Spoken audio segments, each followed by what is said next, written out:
Hello everyone, welcome to JK exam cracker. I am Divyansh Gupta, your faculty for GS. हम लोगों ने अपने Indian geography की सीरीज स्टार्ट की थी फॉर द एसएससी एस्पिरेंट्स।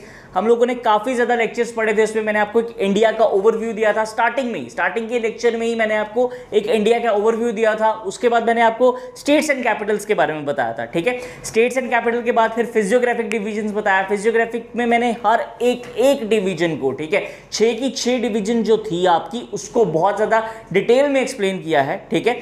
अब बारी आती है हमारे एमसीक्यूज की, ठीक है। अगर हमने एक पूरा टॉपिक किया है, इस टाइम तो हमने 3 टॉपिक्स कर लिए हैं, ठीक है। सबसे पहले ओवरव्यू कर रहा था, फिर उसके बाद हमने स्टेट्स एंड कैपिटल्स के बारे में पढ़ा था, रीऑर्गेनाइजेशंस पढ़ी थी उनकी, फिर उसके बाद हमने फिजियोग्राफिक डिवीजन्स के बारे में पढ़ा था। तो ये सारे के सारे टॉपिक्स जब हमने कर लिए, तो अब हमारा बनता है कि हमें 1-2 एमसीक्यूज के सेट करने चाहिए, ठीक है। एमसीक्यूज के सेट से हमें ये होगा कि हम लोगों ने कितना क्लियर अप कर लिया है, हम कितना आगे बढ़ चुके हैं, हमें ये पता चल जाएगा, ठीक है। अब मैं 2 सेट लेके आया हूं आपके लिए एमसीक्यू के। 30 एमसीक्यूज रहेंगे दोनों सेट में, दोनों के दोनों आपके इन्हीं 3, ये जो 3 मेरी सीरीज थी लेक्चर की, सबसे पहले ओवरव्यू, फिर उसके बाद स्टेट्स एंड कैपिटल और लास्ट में फिजियोग्राफिक डिवीजन्स, ठीक है। फिजियोग्राफिक डिवीजन्स बहुत ही ज़्यादा वास्ट एक लेक्चर है, ठीक है, बहुत ही ज़्यादा वास्ट टॉपिक है, ठीक है। उसके ऊपर ही मैंने एमसीक्यूज लाए हैं, कुछ 60 एमसीक्यूज हैं, दोनों 2 सेट बने हैं 30 एमसीक्यूज के, ठीक है। ये सारे के सारे, एक चीज़ है कि ये सारे के सारे एमसीक्यूज जो है ना, अगर मैं लास्ट 10 साल के पेपर उठा के देखता हूं, कभी एसएससी का पेपर उठा लो, ठीक है, फिर पीएससी का पेपर उठा लो या फिर यूपीएससी का पेपर उठा लो, 1-2 क्वेश्चन इसमें यूपीएससी बेस्ड भी हैं, ठीक है। जब मैंने कुछ अलग से मार्क रखी हैं वो क्वेश्चन, वो मैक्सिमम यूपीएससी के पेपर में भी आए हुए हैं, ठीक है। वही क्वेश्चन मैं आपके लिए लेके आया हूं ताकि आपको एक पता चलता जाए कि हमारा लेवल कहां तक पहुंच रहा है, ठीक है। कल को अगर आप कोई एग्जाम देते हो, एसएससी का एग्जाम देते हो, चाहे वो छोटा एग्जाम दे रहे हो, एमटीएस से लेके आप सीजीएल का एग्जाम दे रहे हो, तो आपको पता होना चाहिए यार इस लेवल के क्वेश्चन आते हैं, ठीक है। मैंने एक स्टार्टिंग मतलब कहते हैं बेसिक लेवल से लेके फिर एडवांस लेवल पे आपको लिया है, ठीक है। तो अब आपने एमसीक्यूज को ट्राई करना है। पहली बात तो एक चीज याद रखना यार, जिसको भी एमसीक्यूज से थोड़ी भी मतलब लगता है कि वो डेवलप कर रहा है, तो उसको जरूर लेक्चर को शेयर करना चाहिए और लाइक करना चाहिए, ठीक है। और दूसरा क्या बात है कि एमसीक्यूज को पहले आपने खुद अटेम्प्ट करना है, ठीक है। 5 सेकंड लो, क्वेश्चन देखो, 5 सेकंड लो, उसके बाद पहले सॉल्व करो, फिर उसके बाद आंसर देखो। आंसर तो मैंने देना ही है, लेकिन बात यह है कि पहले आप लोगों ने खुद ट्राई करना है उस एमसीक्यू को। एक बार आपका पता चल जाए ना यार, खुद भी आपका एक टेस्ट होता जाएगा कि हम लोगों ने कितने किए हैं, ठीक है। उसके बाद आपने कमेंट सेक्शन में ये जरूर लिखना है भैया कितने आपके मार्क्स आए हैं, ठीक है। 30 है, 30 में से 20 आए, 30 आए, जितने भी आए हैं बिना कोई झूठ के, ठीक है। ये नहीं कि आए 20 हो लिखे 25 हो, ऐसा कुछ नहीं करना। जितने सही हो रहे हैं उसके आंसर जरूर लिखो। इससे क्या होता है कि आपको जब सारे के सारे लोग अपने मार्क्स लिखेंगे ना, एक आपको कॉम्पिटिशन का अंदाजा हो जाता है यार कि जो मेरे साथ बैठ के लेक्चर सुन रहे हैं वो भी मेरे से कितना आगे हैं या फिर कितना पीछे हैं, ठीक है। तो जरूर लेक्चर को अच्छे से ध्यान से सुनना और पूरे एमसीक्यूज को पहले खुद ट्राई करने की कोशिश करना, ठीक है। तो हमारा फर्स्ट सेट हम स्टार्ट करते हैं, जो कि है MCQs on physiographic divisions of India, ठीक है। इसमें फिजियोग्राफिक डिवीजन्स के भी एमसीक्यूज हैं, स्टेट्स एंड कैपिटल्स के भी एमसीक्यूज आपको मिल जाएंगे, ठीक है। अब फर्स्ट हमारा एमसीक्यू आता है, क्या आता है, with which country India has the longest international border, ठीक है। कौन सी कंट्री के साथ हमारी कंट्री इंडिया का लॉन्गेस्ट इंटरनेशनल बॉर्डर है, ठीक है। क्या वो पाकिस्तान के साथ है, क्या वो चाइना के साथ है, क्या वो नेपाल के साथ है, या फिर वो बांग्लादेश के साथ है, ठीक है। अब ये देखो, पाकिस्तान की अगर मैं बात करूं तो कौन से देश आ जाते हैं, सबसे कौन सी यूटीज या स्टेट आ जाती है। सबसे पहले तो जेएनके ही आ जाती है, ठीक है, जम्मू एंड कश्मीर ही आ जाती है। फिर उसके बाद हम बात करते हैं पंजाब का भी रीजन आ जाता है, ठीक है। फिर उसके बाद राजस्थान का रीजन आ जाता है, गुजरात का रीजन आ जाता है, ये सारे के सारे रीजन है, ठीक है। तो क्या ये बनाती है सबसे बड़ी बाउंड्रीज, ठीक है। फिर उसके बाद आता है हमारा कौन सा, चाइना, ठीक है। चाइना जो है वो थ्रू लद्दाख जो है तिब्बत के थ्रू हमारे साथ रिलेटेड है, ठीक है। नेपाल जो है वो भी उत्तर प्रदेश बिहार वगैरह के साथ हमारे साथ जुड़ा हुआ है, हमारे साथ बाउंड्रीज को शेयर करता है, ठीक है। लास्ट में आ जाता है बांग्लादेश, ठीक है। बांग्लादेश भी है ना, वो भी बहुत ज्यादा बड़ी बाउंड्रीज को शेयर करता है हमारे साथ, ठीक है। अगर मैं बात करूं वेस्ट बंगाल, फिर ऊपर से सिक्किम, गैंगटोक वगैरह, फिर ईस्टर्न साइड की स्टेट्स, ये सारी की सारी शेयर करता है। मतलब 3 बॉर्डर्स इस तरीके से, अगर बांग्लादेश है इस तरीके से, तो वो यहां से भी हमारे साथ बॉर्डर शेयर कर रहा है, यहां से भी कर रहा है और यहां वहां से भी शेयर कर रहा है, ठीक है। अगर मैं पाकिस्तान की बात करता हूं तो वो सिर्फ एक साइड से हमारे साथ शेयर करता है पूरा बॉर्डर, ठीक है। लेकिन अगर मैं बांग्लादेश की बात करता हूं तो यही ज्यादा बॉर्डर शेयर करता है, ये तीनों साइडों से शेयर कर रहा है भैया अपना बॉर्डर, ठीक है। तो इसमें आंसर क्या आना चाहिए? बांग्लादेश। क्या आंसर आना चाहिए भैया? बांग्लादेश, ठीक है। जिसको भी लगा था कि बांग्लादेश आंसर है तो वो बिल्कुल सही है, इसका आंसर बांग्लादेश ही है, ठीक है। पाकिस्तान, चाइना, नेपाल जो हैं वो बॉर्डर शेयर करते हैं, लेकिन अगर मैं बात करूं तो इतनी लेंथ में बॉर्डर वो शेयर नहीं करते जितना बांग्लादेश करता है, क्योंकि बांग्लादेश जो है वो तीनों साइडों से घिरा हुआ है हमारी स्टेट्स के साथ, ठीक है। अब नेक्स्ट ऑब्जेक्टिव की तरफ चलते हैं। What is the name of India southern tip, ठीक है, या इंडिया सदर्न पॉइंट का नाम क्या है, ठीक है। क्या उसका नाम इंदिरा पॉइंट है? क्या उसका नाम राजीव पॉइंट है? क्या उसका नाम रेड क्लाइफ पॉइंट है? क्या सर क्रीक पॉइंट है, ठीक है। ये जो है ये मैंने जब फर्स्ट लेक्चर दिया था ना आपको, ठीक है, जब मैंने आपको स्टैटिक्स बताई थी कुछ कि हमारा नॉर्दर्न पॉइंट ये है, ईस्टर्न पॉइंट ये है, वेस्टर्न पॉइंट ये है, ये मैंने आपको तब भी बताया, ठीक है। मैंने आपको चारों पॉइंट्स जो थे वो बताए हैं अच्छे से कि कौन सा पॉइंट है। तो हमारा जो सदर्न पॉइंट आता है, पहले आप बताओ, 5 सेकंड में दे रहा हूं, ठीक है। 1 2 3 4 5, ठीक है, 5 सेकंड मैंने दे दिए। अब इसके बाद आप बता दो कि कौन सा आना चाहिए, ठीक है।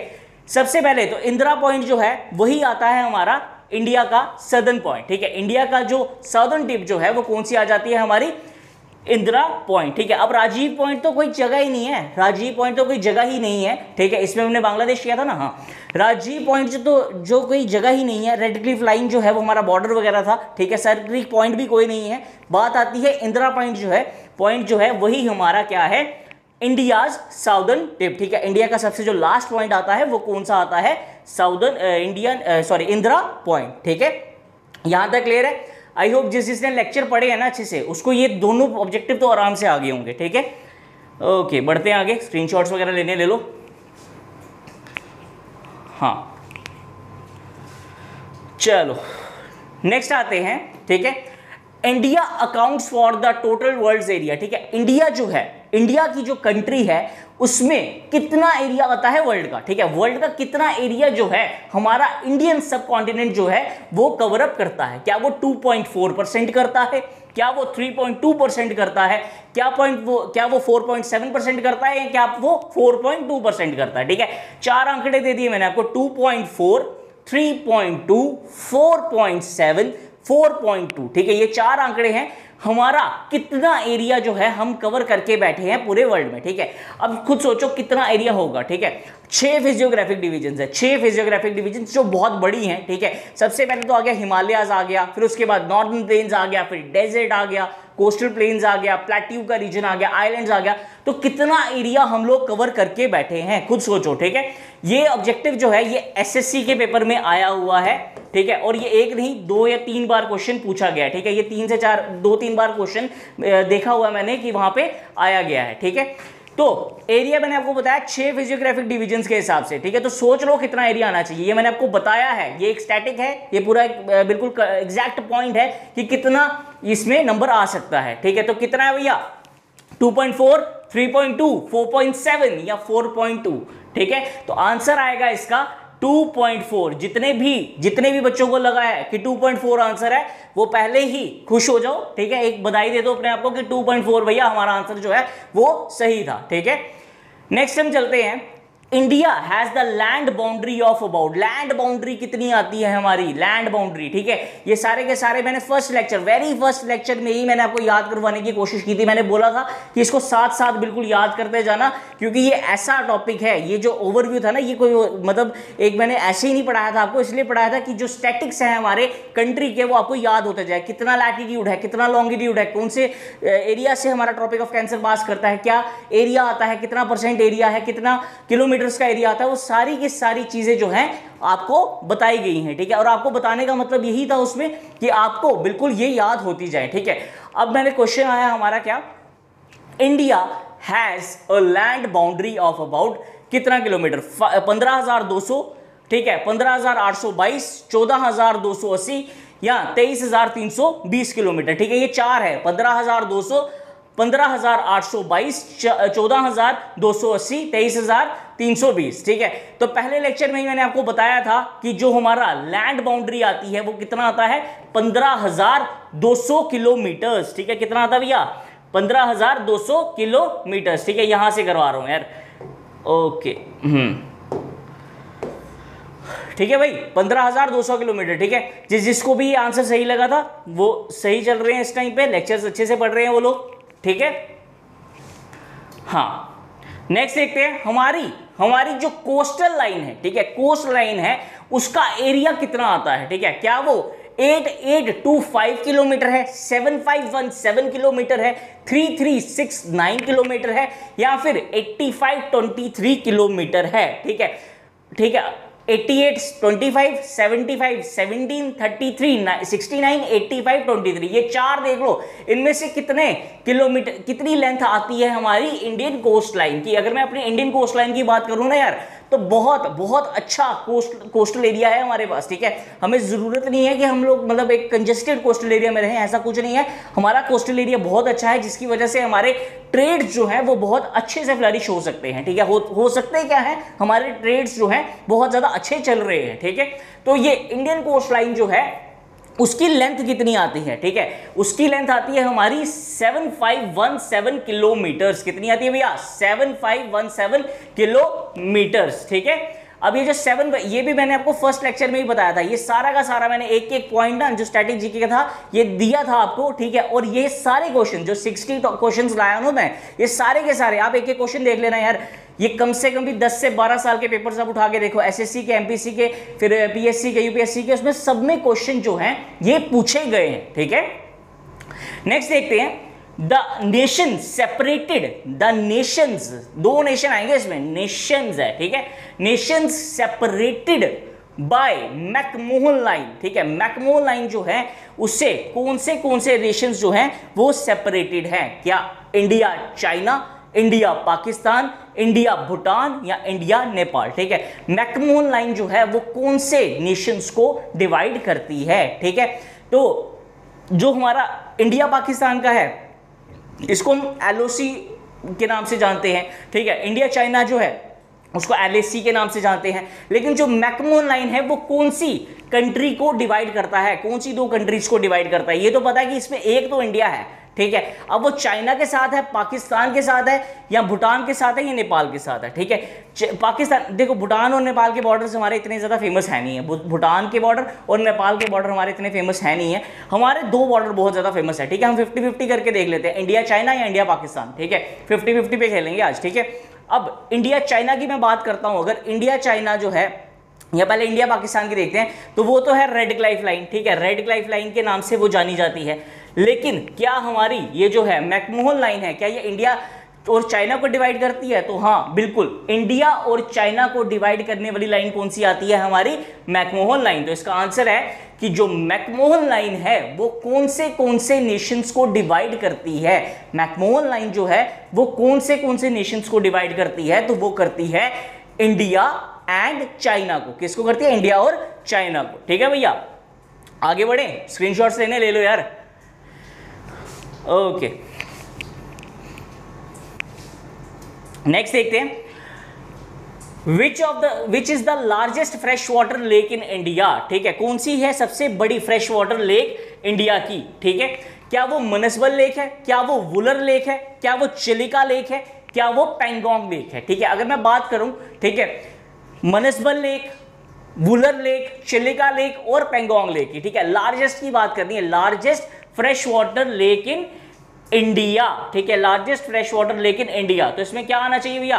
ठीक है, अगर मैं चिलिका लेक की बात करता हूं, ठीक है, तो ये लार्जेस्ट लगून लेक है। पेंगोंग लेक की बात करता हूं तो ये सॉल्ट वाटर लेक है। मनसबल और वुलर लेक में आ जाता है आपका 50-50। ठीक है, मनसबल जो लेक है वो भी एक बहुत अच्छा सोर्स है वाटर का, किसके लिए? कश्मीर वैली के लिए। ठीक है, मनसबल लेक जो है वो एक बहुत ज्यादा अच्छा सोर्स है फ्रेश वाटर का कश्मीर वैली के लिए, और ये डीपेस्ट लेक मानी जाती है वहां पर। ठीक है, डीपेस्ट लेक जो है वो मनसबल लेक को बोला गया है। तो इसमें लार्जेस्ट की बात की हमने, डीपेस्ट की तो बात की ही नहीं है, हमने बात की है किसकी? लार्जेस्ट की। तो लार्जेस्ट फ्रेश वाटर लेक जो है इंडिया की वो कौन सी आती है? वुलर लेक। और ये कहां पे है?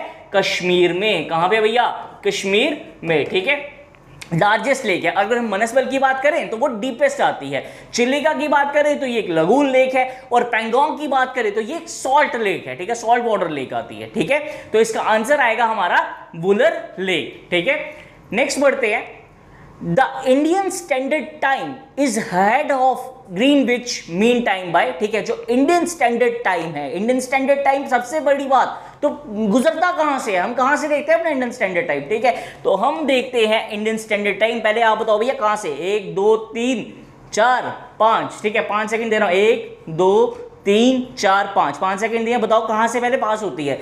तो ये करती है मिर्जापुर से, ठीक है, कालीन भैया वाला मिर्जापुर, वहीं से पास करता है हमारा क्या, इंडियन स्टैंडर्ड टाइम, ठीक है। और ये कितना आगे है, ये कितना आगे है ग्रीनविच मीन टाइम से, तो ये आगे आता है भैया 5.30 आवर्स, ठीक है, ये 5.5 घंटे जो है वो आगे आता है किससे, ग्रीनविच मीन टाइम से, ठीक है। और ये पास कहां से करता है, ये करता है मिर्जापुर से, जो कि उत्तर प्रदेश में। मिर्जापुर के बारे में सबको पता होगा, ठीक है, जो भी बंदा वेब सीरीज देखता है उसको सबको पता होगा कि मिर्जापुर कहां पे है, ठीक है। तो इस स्लाइड में हमने 2 MCQs देखे, एक का आंसर आ गया वुलर लेक जो कि कश्मीर में है, और इंडियन स्टैंडर्ड टाइम जो है वो ग्रीनविच मीन टाइम से कितना आगे है, 5.30 आवर्स, ठीक है भैया, ले लो स्क्रीनशॉट्स।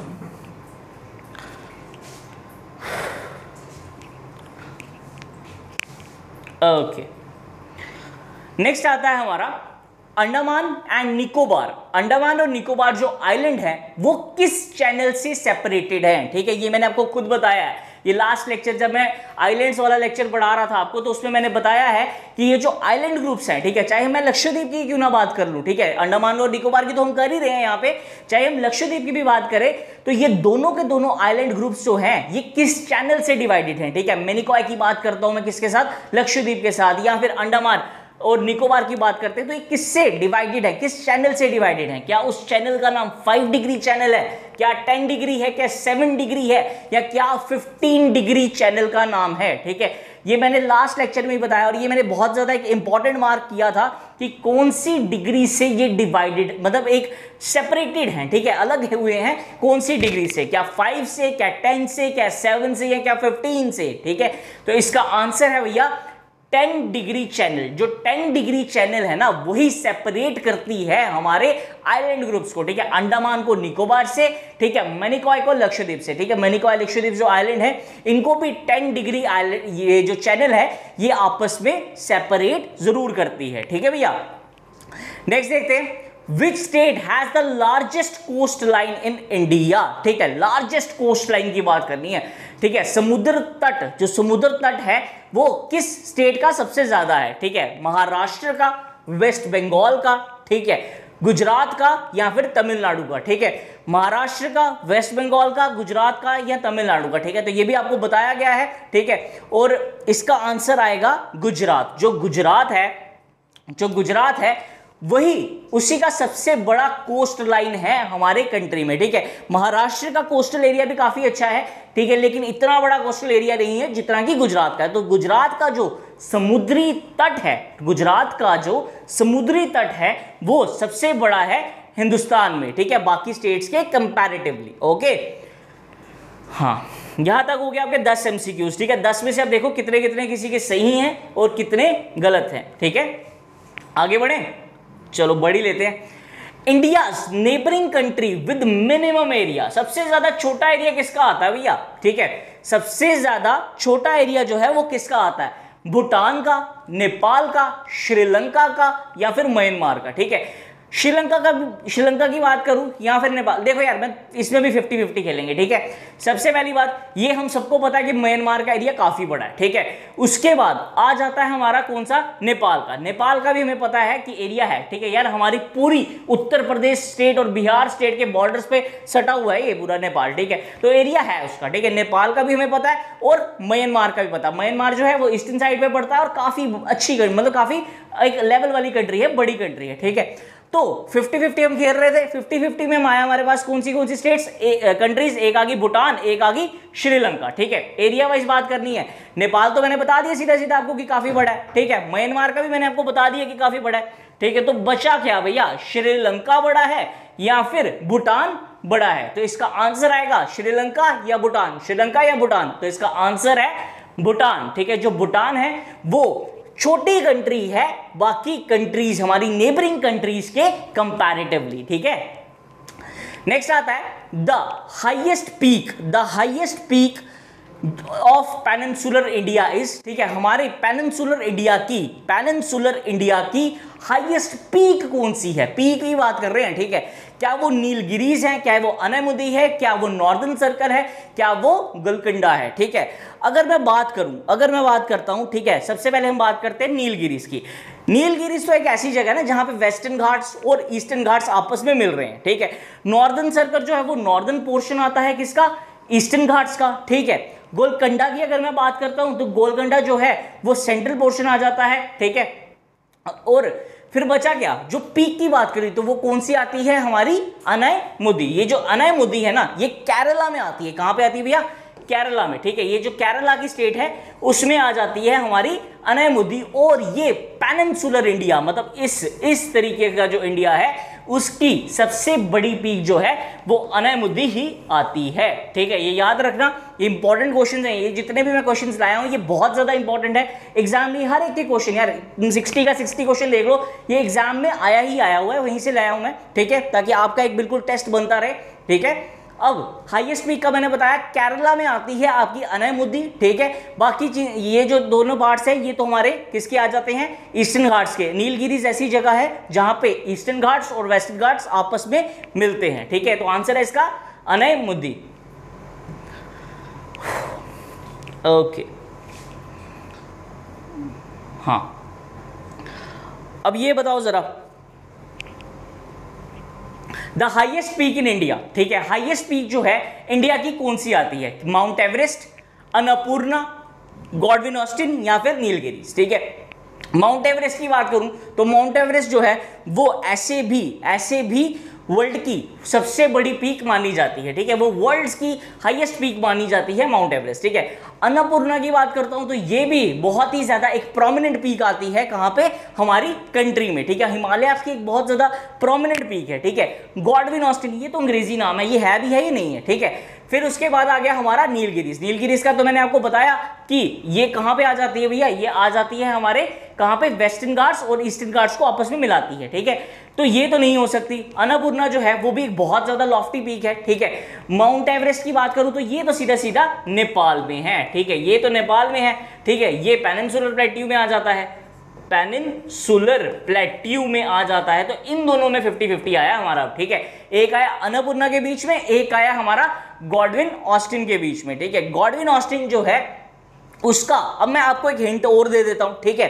गॉडविन ऑस्टिन जो है उसका एक हिंट दे देता हूं कि इसको K2 के नाम से भी जाना जाता है, ठीक है। K2 के नाम से भी जाना जाता है। तो इसका आंसर आएगा, अब जब K2 बोल दिए ना फिर समझ आ गई भैया कि K2 ही है हमारी हाईएस्ट पीक, ठीक है। हमारे इंडिया की जो हाईएस्ट पीक है वो कौन सी आ जाती है? K2, यानी कि उसका नाम क्या है? गॉडविन ऑस्टिन, ठीक है। Where do the Western Ghats and Eastern Ghats meet? यार ये तो 10 बार बोल दिया, अभी बोल दिया मैंने, ठीक है। कौन सी ऐसी जगह है जहां पे वेस्टर्न घाट्स और ईस्टर्न घाट्स जो है आपस में मिलते हैं? ये चल रहे वेस्टर्न घाट्स, ये चल रहे हमारे ईस्टर्न घाट्स। तो ये जो जगह है ये कौन सी आएगी? हमारी नीलगिरीज। कौन सी आएगी भैया? नीलगिरीज, इसमें कोई शक ही नहीं, ठीक है। ये सीधा ना इसमें अन्नपूर्णा देखनी ना हमने अनायमुदी देखनी, क्योंकि अनायमुदी पीक है, अन्नपूर्णा भी एक हिमालय की पीक है। कार्डमम हिल्स जो हैं वो लास्ट में आ जाते हैं और ये आ जाता है हमारा नीलगिरीज, ठीक है। नीलगिरीज एक ऐसी जगह है जहां पे हमारे ईस्टर्न घाट्स और वेस्टर्न घाट्स जो हैं वो आपस में मिलते हैं, ठीक है। और इसका तो आंसर आया था हमारा गॉडविन ऑस्टिन, ठीक है। ये आगे हमारे दोनों के दोनों ऑब्जेक्टिव्स।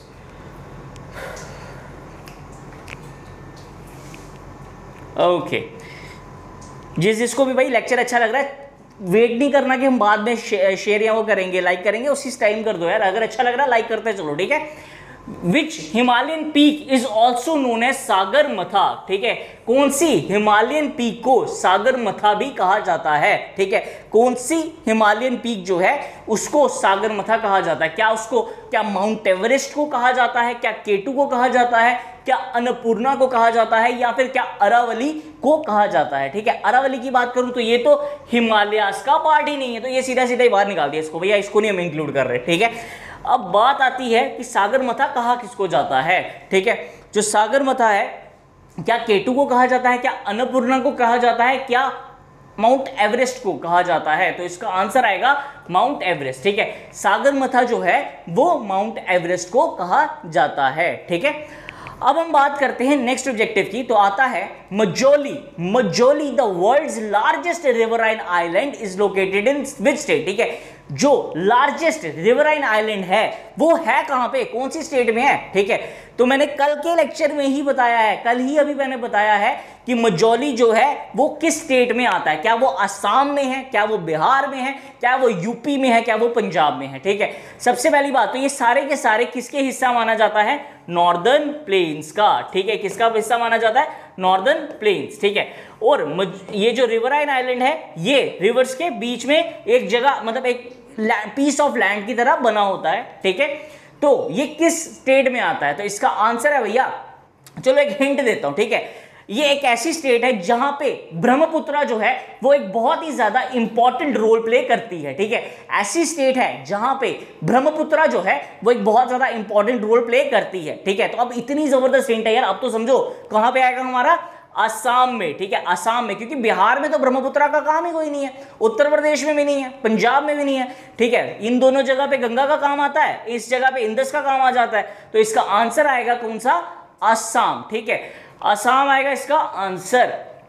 जो मजौली आइलैंड है वो रिवराइन आइलैंड जो है वो असम में है, और कौन सी रिवर वहां पे ड्रेन करती है, ब्रह्मपुत्रा, ठीक है। ब्रह्मपुत्रा जो है वो पूरा का पूरा असम प्लेन्स को ड्रेन करने का काम करती है, इसीलिए उसको हम बाइफरकेट नाम से भी बोलते हैं कि वो ब्रह्मपुत्रा प्लेन्स है, ठीक है भैया। आगे चलें, ओके, हाँ। How many hours of time difference will be there between the most western part of Gujarat and the eastern village of Arunachal Pradesh belong, ठीक है। देखो यार सिंपल सी बात है, अगर हम बात करते हैं गुजरात की और यहां से हमने की किसकी, अरुणाचल प्रदेश की, ठीक है। ये ईस्टर्न साइड पे आ जाता है, ये वेस्टर्न मोस्ट साइड पे आ जाता है, ठीक है। ये वेस्टर्न मोस्ट साइड पे आ जाता है, ये ईस्टर्न साइड पे आ जाता है। यहाँ पे सूरज जो है वो कितना पहले ओ यार ये क्या कर रहा हूं मैं, तो हिंट दे गया सीधा सीधा, नहीं हिंट भूल जाओ भैया, ठीक है। ये आ गया ईस्टर्न पे हमारा अरुणाचल प्रदेश, ठीक है, और यहाँ पे वेस्टर्न साइड पे आ गया हमारा गुजरात, ठीक है। अब यहाँ पे सूरज जो है वो कितना देर पहले उगेगा एज कंपेरेटिवली गुजरात के, ठीक है, या गुजरात के वेस्टर्न मोस्ट पॉइंट के, ठीक है, कंपैरेटिवली कितनी जल्दी अरुणाचल प्रदेश में सूरज उगेगा, ठीक है। ये 9th की बुक में भी है ऑब्जेक्टिव, 11th की बुक में भी है, और पेपरों में भी बड़ी बार पूछा गया है, ठीक है। खुद सोच लो 9th का क्वेश्चन उठा लिया इन लोगों ने, ठीक है। तो इसका आंसर क्या आएगा, 2 घंटे, 3 घंटे, ठीक है, आधा घंटा या 1 घंटा, ठीक है। 2 घंटे, 3 घंटे, आधा घंटा या फिर 1 घंटा, ठीक है। ये मैंने बताया है कि इसका आंसर है भैया 2 आवर्स, ठीक है। अभी लिख भी दिया था गलती से कि इसका आंसर क्या है, 2 आवर्स। 2 घंटे पहले यहां पे सूरज उगेगा, फिर यहां पे उगेगा, ठीक है, या फिर दिखाई देगा, इस तरीके से देख लो, ठीक है। इन which state is Guru Shikhar peak located, ठीक है। गुरु शिखर पीक जो है वो कहां पे आती है, ठीक है। गुरु शिखर पीक जो है ना वो एक किसी स्टेट की, अगर मैं बात करूं, क्या चाहे गुजरात की करूं, चाहे मैं मध्य प्रदेश की करूं, चाहे मैं महाराष्ट्र की करता हूं, तो ये सबसे बड़ी पीक है उस स्टेट की, ठीक है। तो ये इंपॉर्टेंट है, गुरु शिखर पीक जो है वो पहली बात तो है कहां पे, ठीक है। और मैंने एक हिंट दे दिया कि सबसे बड़ी पीक है उस स्टेट की, वो क्या, गुजरात की, चाहे महाराष्ट्र की, चाहे मध्य प्रदेश की, और चाहे राजस्थान की। तो ये कहां की आएगी भैया, ये आएगी राजस्थान की, ठीक है। ये जो गुरु शिखर पीक है ये राजस्थान की सबसे बड़ी पीक है, और इसकी जो हाइट है वो कुछ 1722 मीटर्स के करीब आ जाती है, ठीक है। राजस्थान की सबसे बड़ी जो पीक है वो गुरु शिखर पीक ही आती है, और इसकी हाइट जो है वो 1722 मीटर के करीब आ जाती है, ठीक है। यहां तक क्लियर है भैया, होना चाहिए यार क्लियर अब तो, ठीक है। ओके बढ़ते हैं आगे, चल जा भाई तू भी। नेक्स्ट देखते हैं 19th वाला, ठीक है। 19th वाला है क्या, which of the following states of India does not have a common border with Myanmar, ठीक है। कौन सी ऐसी स्टेट है जिसका कॉमन बॉर्डर नहीं है किसके साथ, म्यांमार के साथ, ठीक है। किसका नहीं है, which of the following state does not have a common border with Myanmar, क्या नागालैंड का, क्या अरुणाचल प्रदेश का, क्या मिजोरम का, या फिर असम का, ठीक है। अब मैं इन तीनों स्टेट्स की बात करूं ना तो ये बाहर बाहर है, ठीक है। ये बाहर बाहर मतलब एक्सटेंट्स पे है, इस तरीके से, इस तरीके से है, ठीक है। लेकिन अगर मैं असम की बात करता हूं, ठीक है, टेक्निकली मैं बात कर रहा हूं, जिस बंदे को इतना नहीं भी पता हो, ठीक है, टेक्निकली अगर मैं बात करूं, जो असम है ना वो अंदर है, ठीक है, वो स्टेट्स के अंदर घिरी हुई है, ठीक है।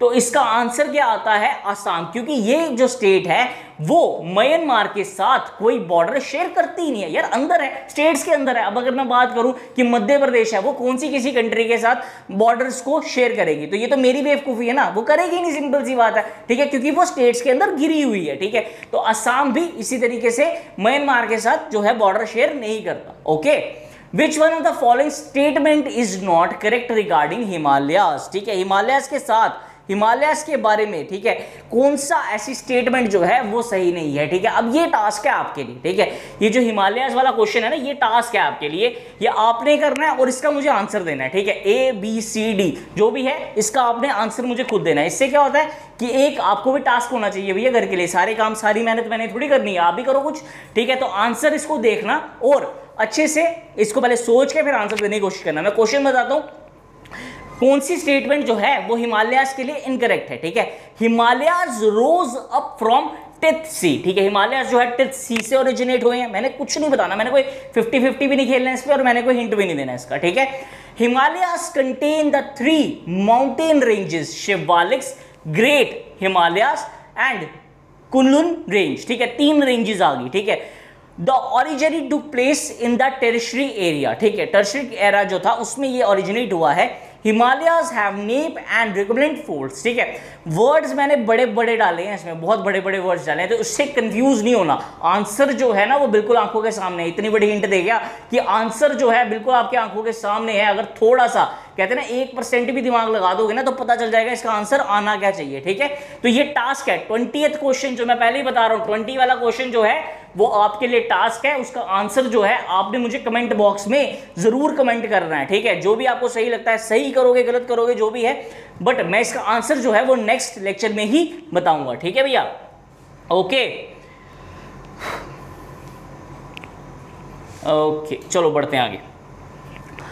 Which of the following processes is responsible for the production of sand dunes in the western Rajasthan, ठीक है। कौन सा ऐसा प्रोसेस है जिसकी वजह से सैंड ड्यून्स, ठीक है, जो रेत के टीले लगते हैं, रेत के जो टीले लगते हैं वो मतलब उनकी प्रोडक्शन क्यों, वो कौन से प्रोसेस की वजह से वो जो सैंड ड्यून्स है वो बन रहे हैं। इरोजन ऑफ वाटर, पानी बह रहा है, कौन सा पानी बहता है राजस्थान में, ठीक है।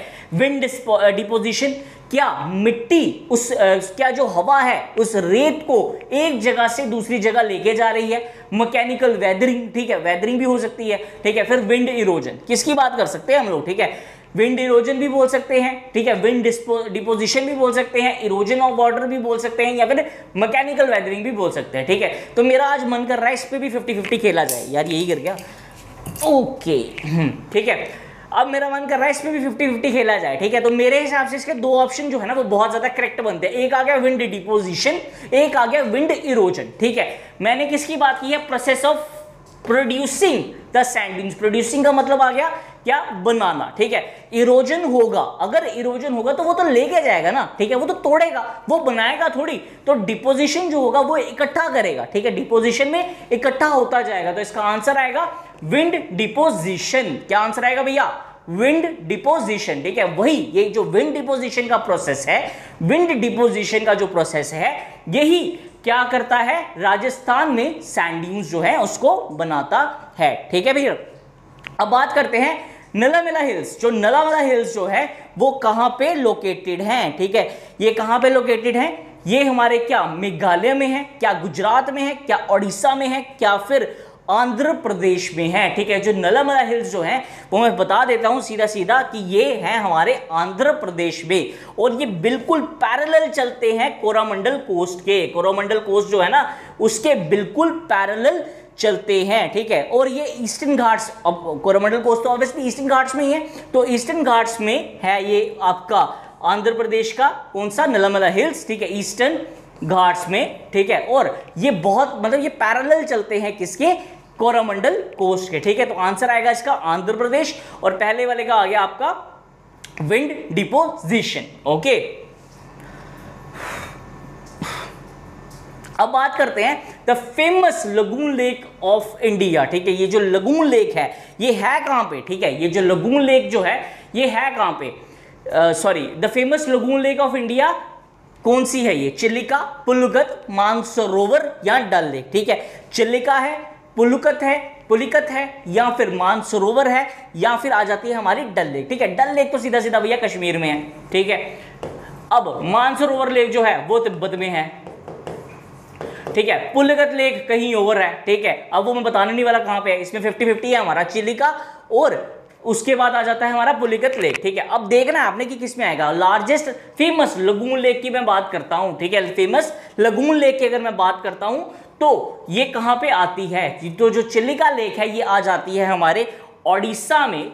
ओडिशा में आ जाती है आपकी चिलिका लेक, और ये सीधा ये किससे मतलब रिवर्स के बाद ये सीधा चले जाती है आपकी बे ऑफ बंगाल में। ठीक है, ये मतलब इसका ये दया रिवर जो है ना, दया रिवर जो है उसके माउथ पे है। ठीक है, दया रिवर का माउथ जो है वही मतलब वही बनाता है किसको, चिलिका लेक को, दया रिवर। और ये जो दया रिवर जो है ये ड्रेन कहां पे होती है, ये सीधा जाती है आपकी बे ऑफ बंगाल में। ठीक है, बे ऑफ बंगाल में, और ये कहां पे है, ये है आपकी ओडिशा में। ठीक है, कहां पे भैया, ओडिशा में। ठीक है,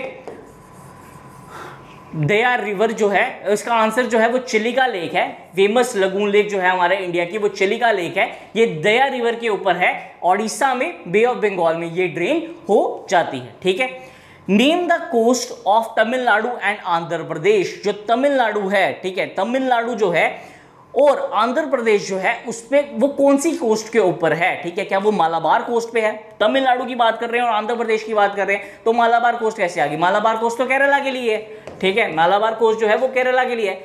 नॉर्दर्न सर्कल जो है वो भी नहीं आ सकता, नॉर्दर्न सर्कल जो है वो नॉर्दर्न पार्ट माना जाता है किसका, नॉर्दर्न पार्ट माना जाता है किसका, ईस्टर्न इसका सॉरी ईस्टर्न कोस्टल प्लेन्स का नॉर्दर्न पार्ट माना जाता है। फिर उसके बाद आ जाता है कंकन कोस्ट, कंकन कोस्ट भी दूसरी वेस्टर्न कोस्ट में आ जाती है।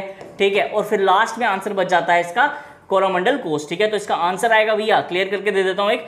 ठीक है, इसका आंसर जो है आएगा वो आएगा कोरोमंडल। ठीक है, कोरोमंडल पे है ये, और इसका आंसर जो था वो चिलिका। जो यार मैं एडिशनल बता रहा हूं आपको, ठीक है, तो उसको नोट करते जाना, मतलब ये जितना भी बताया आपको कि कहां पे ओरिजिनेट होती है, कौन से लेक में कौन से समुद्र में ड्रेन होती है, ये सारा का सारा देखते जाना। ठीक है भैया, आगे चलते हैं।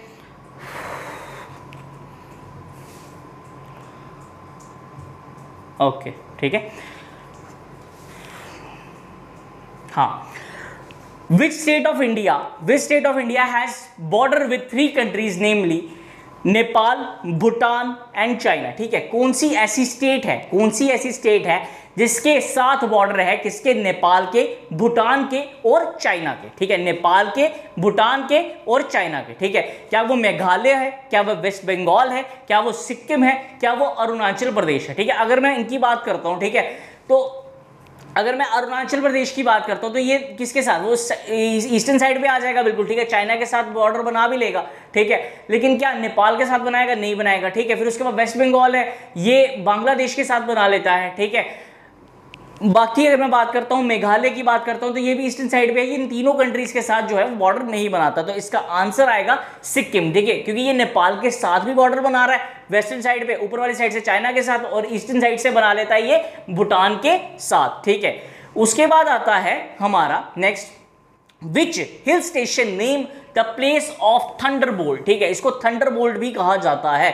कौन सा ऐसा हिल स्टेशन है, ठीक है, कौन सा ऐसा हमारा हिल स्टेशन है जिसको मतलब प्लेस ऑफ थंडरबोल्ट भी कहा जाता है, तो इसका आंसर आएगा क्या शिलोंग, क्या ओटोकोमन, क्या दार्जिलिंग, क्या गैंगटोक। ठीक है, मैं इसकी एक एग्जांपल दे देता हूं। ये जो है ना, ये जगह जो है ना, ये इंद्रदेव भगवान इंद्र जो है ना उनके नाम से भी प्रसिद्ध है, या फिर हम बात करें जो उनकी शक्ति थी, वज्र की शक्ति थी, जो उनकी बिजली की शक्ति थी, ये उसके नाम से बहुत ज्यादा प्रसिद्ध है। ठीक है, तो इसका आंसर है, ये आपको नहीं पता होगा, इसका आंसर आएगा दार्जिलिंग। ठीक है, दार्जिलिंग जो है इसको प्लेस ऑफ थंडरबोल्ट भी कहा जाता है, यानी इंद्र भगवान। ठीक है, इंद्र भगवान के नाम से भी ये जाना जाता है। ठीक है भैया, ओके,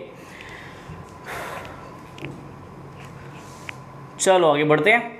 हाँ, the fertile land between two reverse, the fertile land between two reverse. ठीक है, fertile land between two reverse को क्या कहा जाता है? क्या वाटर डिवाइड। देखो यार, वाटर डिवाइड का काम क्या है? जैसे सपोज ये वाटर डिवाइड है, ठीक है, ये एक रिवर आ रही है यहां से, ये दूसरी रिवर जा रही है, मतलब जो दोनों रिवर्स को डिवाइड कर रहा है, दोनों रिवर्स को डिवाइड करने का काम करता है, तो वो तो वाटर डिवाइड हो गया। ठीक है, तो क्या ये भी तो दो रिवर्स के बीच की जगह आ सकती है, लेकिन इन्होंने बात की है फर्टाइल लैंड की। ठीक है, क्या वो तराई आता है? तराई बहुत ही ज्यादा फर्टाइल लैंड है, लेकिन वो दो रिवर्स के बीच में तो नहीं आता। ठीक है, वाटरशेड और वाटर डिवाइड एक ही चीज होती है। तो इसका आंसर आता है भैया डोब। डोब का मतलब ही होता है लैंड बिटवीन टू रिवर्स। दो और अब, दो का मतलब दो और अब का मतलब होता है वाटर बॉडीज। ठीक है, ये जो डोब का मतलब है लैंड बिटवीन टू रिवर्स। ठीक है, तो आंसर है इसका डोब। ठीक है, which of the following is the oldest mountain range in India. कौन सी जो है ये ओल्डेस्ट माउंटेन रेंज आती है हमारे इंडिया की? ठीक है, क्या वो अरावलीज है, क्या वो विंध्यास है, क्या वो हिमालयाज है, या क्या वो सतपुरास है? ठीक है, अगर मैं हिमालयाज की बात करूं ना, तो हिमालयाज जो है वो यंगेस्ट माने जाते हैं। ठीक है, तो कौन सी ऐसी रेंज जो है वो बहुत ज्यादा पुरानी आती है? तो मैंने आपको बताया था एक बारी कि जो प्लेट्यूज है ना, प्लेट्यूज का जो रीजन है ना, वो बहुत ज्यादा मतलब एक पुराना ओल्डेस्ट लैंडमास माना जाता है, और उसका एक ऊपर एक्सटेंट जो नॉर्दर्न एक्सटेंट है वो अरावलीज का पार्ट माना जाता है। तो क्या आएगा इसका? द ओल्डेस्ट माउंटेन रेंज जो है हमारी कंट्री की, वो कौन सी आ जाती है? अरावलीज। ठीक है, अब इसके बाद आगे बढ़ते हैं। ये जो आता है हमारा बाल्टोरा ग्लेशियर, क्या आता है? बाल्टोरा ग्लेशियर जो है वो कहां पे आता है? क्या वो पमीर प्लेट्यू में आता है? भैया ग्लेशियर है, ये तो सीधा सीधा दिख ही रहा है कि हिमालयाज में आएगा। ठीक है, पमीर प्लेट्यू में तो आने नहीं वाला। ठीक है, एल्प्स में भी नहीं आने वाला। शिवालिक्स की बात करूं, शिवालिक्स तो फुटस्टेप्स हैं, तो आंसर क्या आता है इसका? कोराकोरम, sorry not Coromandel, it's कोराकोरम range, जो कि कहां पे है ये? और ये बाल्टोरा ग्लेशियर है कहां पे? ये है बाल्टिस्तान में। कहां पे भैया? बाल्टिस्तान में। अगर मैं बात करूं ना इसकी लेंथ की, तो ये कुछ 62 किलोमीटर के करीब करीब आ जाता है। बहुत बड़ा ग्लेशियर है ये बाल्टोरा ग्लेशियर, और है कहां पे? ये कोराकोरम रेंज में है, जो कि हिमालयाज का एक प्रोमिनेंट फीचर माना जाता है। ठीक है, अगर मैं बात करता हूं नेक्स्ट की, तो नॉर्थ ईस्ट में, in the north east of Deccan plateau, in the north east, ये देखो भैया नॉर्थ ईस्ट। ठीक है, इस तरीके से डेक्कन प्लेट्यू के नॉर्थ ईस्ट में कौन सा प्लेट्यू आ जाता है? मालवा प्लेट्यू बिल्कुल ऊपर आता है, डेक्कन प्लेट्यू तो आ नहीं सकता सीधा सीधा। क्या वो विंध्यन रेंज है या छोटा नागपुर प्लेट्यू है? ठीक है, तो वो आता है छोटा नागपुर प्लेट्यू। जो छोटा नागपुर प्लेट्यू है ना, वही आ जाता है किसके? डेक्कन प्लेट्यू के नॉर्थ ईस्टर्न रीजन पे। ठीक है भैया, ये 30 MCQs थे, आई थिंक आपको अच्छे से अंडरस्टैंड हुए होंगे। ठीक है, मैंने आपको पूरे के पूरे आंसर्स दिए। पहले तो आंसर खुद सॉल्व करने की कोशिश करना, उसके बाद ही जरूर आंसर्स इसके चेक करना, और जितने भी भैया आपके मार्क्स बने, 20 बने, 30 बने, 25 बने, जितने भी बने, सारे के सारे मार्क्स जो हैं आप लोग कमेंट में जरूर कमेंट करो एक बारी। ठीक है, और कोई डाउट आता है तब भी पूछो। और एक और चीज, जो मैंने आंसर दिया, जो मैंने क्वेश्चन आपको दिया, टास्क दिया कि 20 वाले ऑब्जेक्टिव का मुझे आंसर चाहिए, तो वो जरूर कमेंट बॉक्स में जरूर उसको कमेंट करना। ठीक है, और जिसको भी अगर लेक्चर अच्छा लगा तो उसको जरूर लाइक करना चाहिए और शेयर करना चाहिए लेक्चर को ज्यादा से ज्यादा, और सब्सक्राइब जरूर करें चैनल को। ठीक है, थैंक यू स्टूडेंट्स।